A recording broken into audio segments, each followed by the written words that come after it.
নমস্কার বন্ধুরা, good afternoon, শুভ দুপুর। চলে এলাম আরও একটি নতুন দিন, নতুন দুপুর নিয়ে।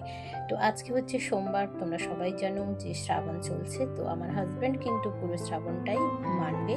তো ওর জন্য কিন্তু আমাকে কিছু রেডি করে দিতে হবে। তো আজকে আমি কি বানাবো চলো সেটাই তোমাদের সাথে শেয়ার করব। তো দেখতেই পেলে মুগের ডাল আর ডালিয়া আমি জাস্ট একটু হালকা করে সেলো ফ্রাই করে নিলাম। কিছু সবজিও আমি এখানে ফ্রাই করে নিয়েছি। এরপর ফোড়নে দিয়েছি আমি তেজপাতা, জিরে, শুকনো লঙ্কা, টমেটো, পরিমাণ মতো আদা বাটা, লঙ্কা গুঁড়ো, হলুদ গুঁড়ো, নুন, মিষ্টি সবটাই দিয়েছি। দিয়ে আগে থেকে ডালিয়াটাও যেটা আমি ভিজিয়ে রেখেছিলাম সেটাও দিয়েছি, সবজিগুলোও দিয়েছি। আর এই দেখো মুগ ডালটাও কিন্তু আমি জাস্ট একটা সিটি দিয়ে সেটাও কিন্তু অ্যাড করে দিয়েছি। ব্যাস তৈরি হয়ে গেল আমার আজকের দুপুরের লাঞ্চ মেনু। তো সোমবার, বাবার বারের দিন। তো এখানে দেখো ওপর থেকে একটু ঘিও কিন্তু আমি অ্যাড করে দিয়েছি। আর প্লেটিংটাও তোমাদের সাথে শেয়ার করব।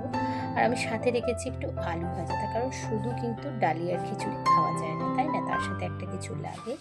তো একটু আলু আমি এখানে দেখো ফ্রাই করেই নিচ্ছি। বেশ ভালো লাগে গরম গরম খিচুড়ি কিংবা রুটির সাথে। তো এখানে প্লেটিংটাও করে নিয়েছি। তোমাদের কেমন লাগলো আজকের এই ছোট্ট রেসিপি? আর গাছ থেকে পেরে নিয়েছি পেয়ারা।